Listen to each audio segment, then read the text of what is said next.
ॐ अज्ञानतिमिरान्धस्य ज्ञानञ्जनशलाकया चक्षुरुन्मिलितं येन तस्मै श्रीगुरुवे नमः। भगवते वासुदेवाय ॐ नमो भगवते वासुदेवाय ॐ नमो भगवते वासुदेवाय। श्रीमद् भागवतम पहला कैंटो 17वां अध्याय श्लोक संख्या 10 से प्रारंभ करते हैं। 10 और 11 एक साथ है। तो हमने सुना था, यदि हम रिकैप करें तो राजा परीक्षित ने बैल को और जो कि धर्म है और गाय जो कि पृथ्वी है उनको इस असहनीय हालत में देखा। हाँ, तो उन्होंने शूद्र को ललकारा और इन दोनों को थोड़ा ढांढस बंधाया कि तुम डरो मत, आई एम हेयर, जब तक मैं यहाँ पर हूँ तुम्हारा कोई कुछ नहीं बिगाड़ सकता।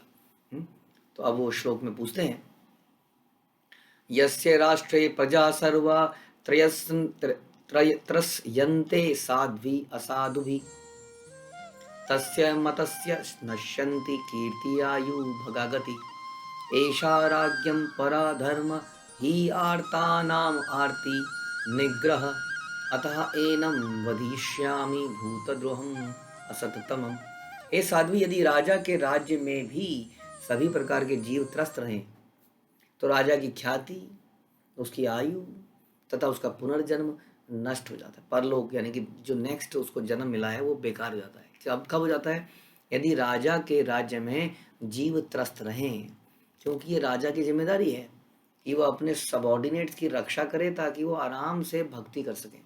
यदि उनके प्रजा जो है बड़ी परेशान है तो ये उसकी कर्तव्य था वास्तव में। जैसे कि हमने बताया कि हम सब लोग भी अपने अपने छोटे छोटे लेवल पे कहीं ना कहीं के राजा हैं, इन द सेंस कि हम लोग अपने परिवार में हेड हैं, उनको लीड करते हैं। तो हमारा दायित्व तो बनता है कि परिवार को इस तरह से चलाएं कि वो बड़ी शांति से भक्ति कर सकें।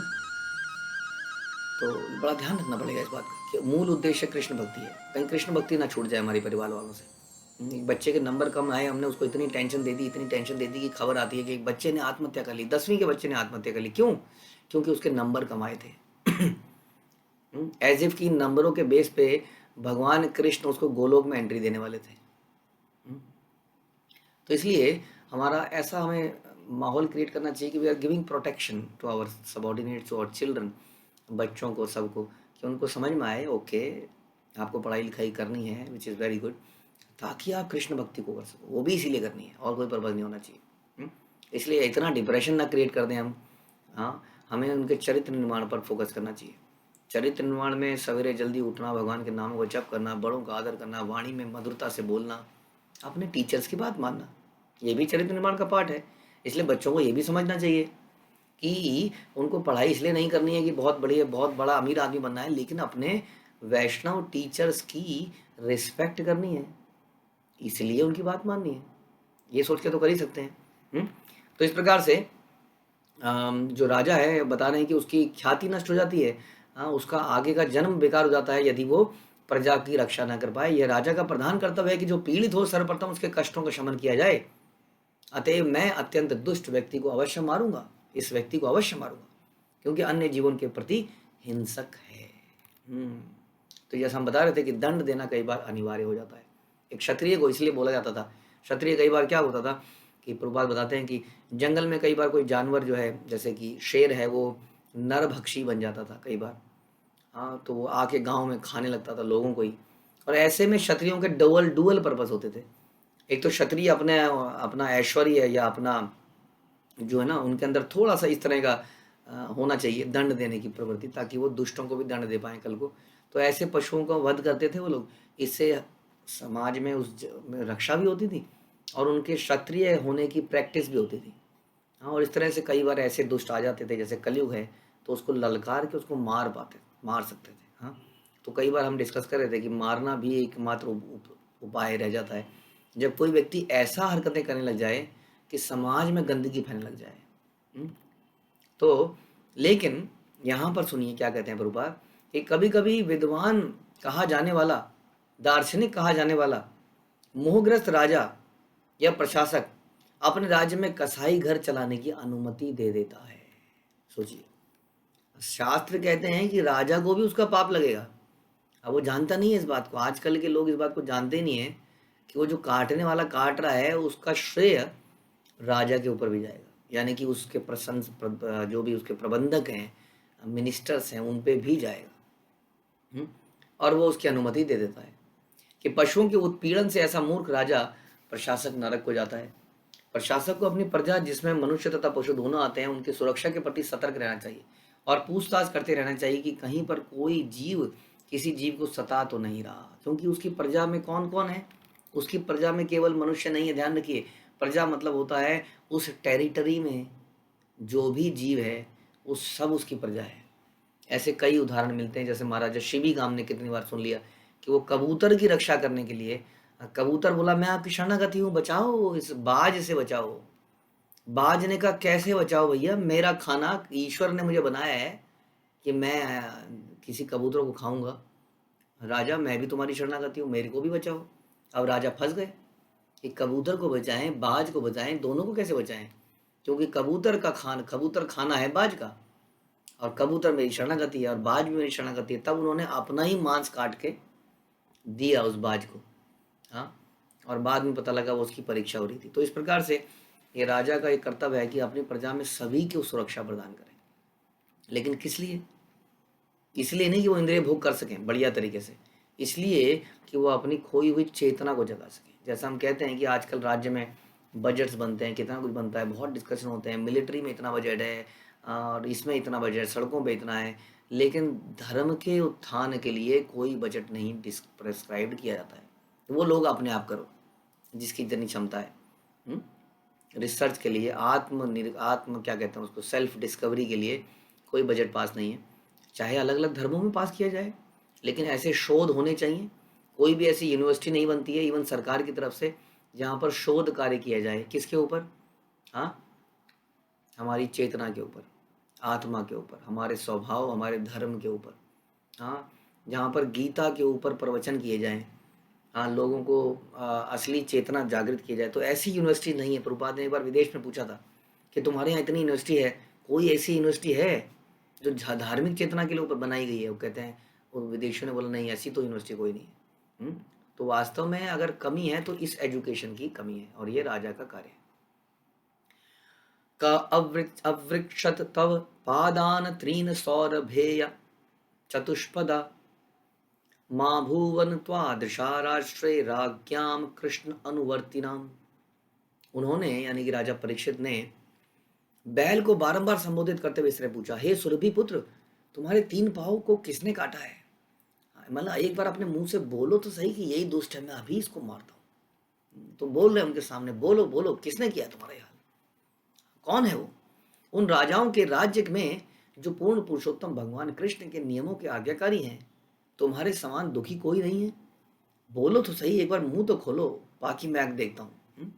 आख्या ही वृषभद्रम व साधुनाम अकृत आगसाम आत्मवैरूप्य कर्तारम पार्थानाम कीर्ति दूषणम।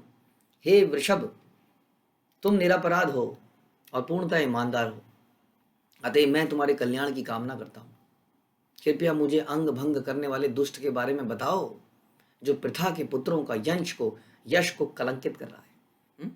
ऑल दो कली वहीं पर खड़ा है, लेकिन फिर भी राजा परीक्षित चाह रहे हैं कि एक बार ये अपने मुंह से बोले कि यही दुष्ट है और फिर मैं इसको सजा देता हूँ।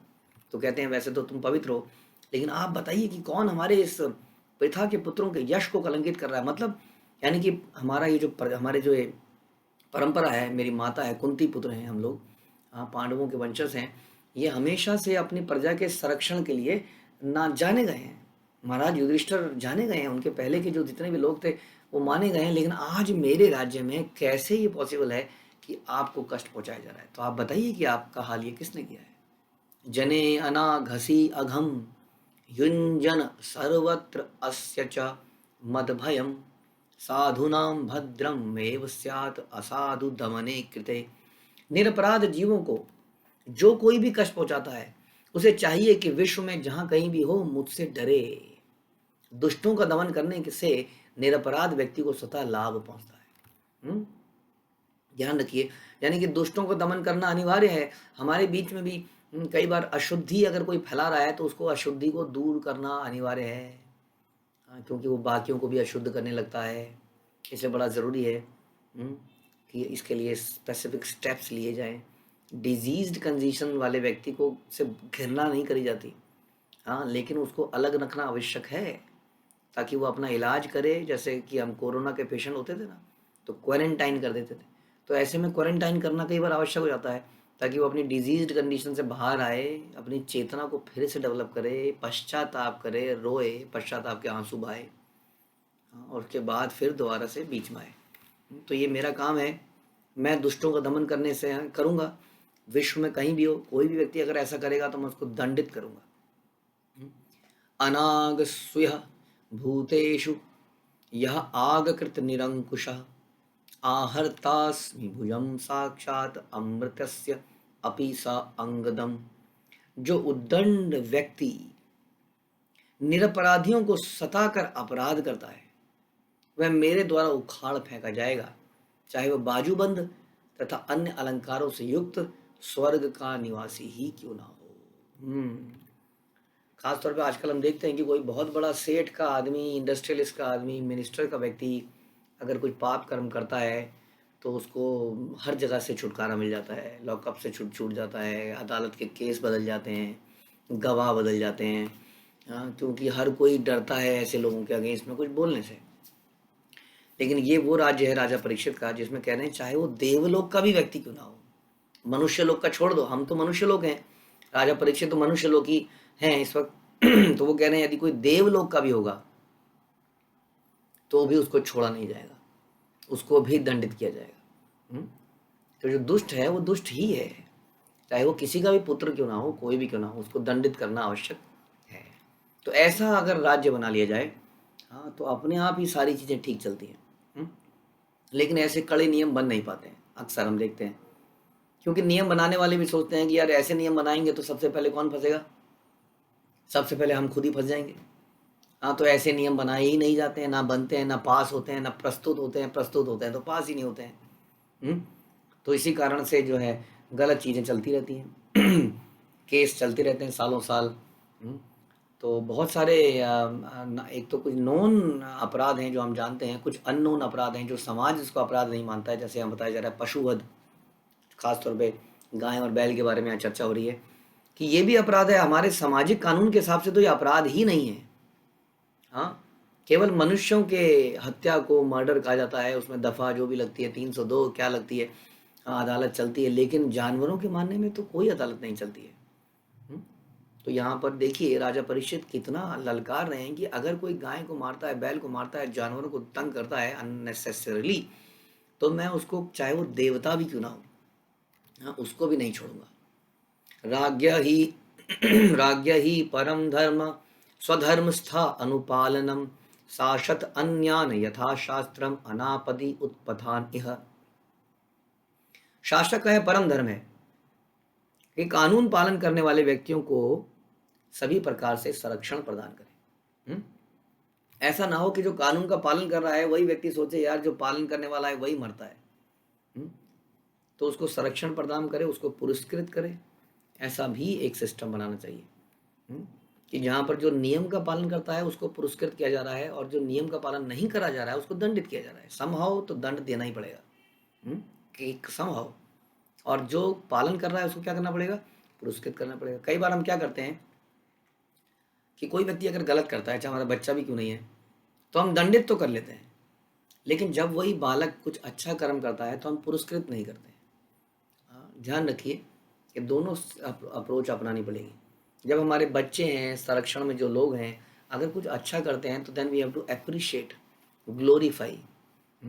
और जब वो कुछ गलत करते हैं तो वी हैव टू, हमें उसको रोकना पड़ेगा, टोकना पड़ेगा, कई बार दंडित भी करना पड़ेगा। लेकिन अक्सर हम 99.9% हम क्या करते हैं, दंडित करने वाला काम तो करते रहते हैं। तूने ये गलत किया, तूने ये गलत किया, तू कभी कुछ सही करता भी है, लेकिन पुरस्कृत नहीं कर पाते, तो इसलिए उसको करने का मोटिवेशन समाप्त हो जाता है। तो यहाँ बता रहे हैं कि ये शासक का परम धर्म है कि कानून का पालन करने वाले को संरक्षण दे, और जो सामान्य दिनों में जब आपातकालीन नहीं है, शास्त्रों के अध्यादेशों के विपद हो तो उसे दंड दे। यानी कि आपातकाल में कुछ हो सकता है आपातकाल में कुछ और करा जा सकता हो, लेकिन केवल आपातकाल में। कौन बताएगा कि आपातकाल है? मुझे लगता है ये गुरु ही बताएंगे कि आपातकाल है कि नहीं। नहीं तो हम कहेंगे प्रभु जी बहुत इमरजेंसी थी, भूख लगा जा रहा था, दम टूट रहा था, तो मैंने एकादशी में थोड़े से चावल खा लिए प्रभु जी, आपातकालीन आ गई थी और शास्त्रों में लिखा है कि आपातकालीन में तो कर सकते हैं। तो ये हमारे गुरु ही बताएं तो अच्छा है। हाँ, तो आपातकाल नहीं है, अगर कोई फिर नियम को तोड़ता है तो उसे दंडित किया जाए। यस, हमारी मोह हमें दंडित करने से रोक देती है। जैसे कोई, आपको याद होगा एक बच्चे की कहानी हम सुनते हैं, आपने कई बार सुनी होगी कि उसको फांसी की सजा थी, उससे पूछा बताओ तेरी आखिरी इच्छा क्या है, उसने बोला मुझे माँ से मिला दो, माँ का प्यार। हाँ, उनको एक बार गले लगाना चाहता हूँ मरने से पहले, फांसी में लटकने से पहले। माँ को बुलाया जाता है, माँ भागती है, बेटा बेटा, गला चिपटता है, और थोड़ी देर में माँ की चीख जेल के हर कोने में पहुंच जाती है, और देखते हैं कि माँ का कान खा गया है बच्चा, पूरा कान को उखाड़ के खा गया। गले मिला था, कुछ और तो कर नहीं पाया, बंधी थी बेड़ियाँ, मुंह से कान को ही खा गया। हाँ, और लोगों ने कहा तू तो वैशी दरिंदा है, तेरा तो हो ही जाना चाहिए। पूछताछ पे पता चला कि वो कहता है कि माँ यदि तुमने मुझे बचपन में दंड दिया होता तो आज मैं इतना ना बिगड़ा होता।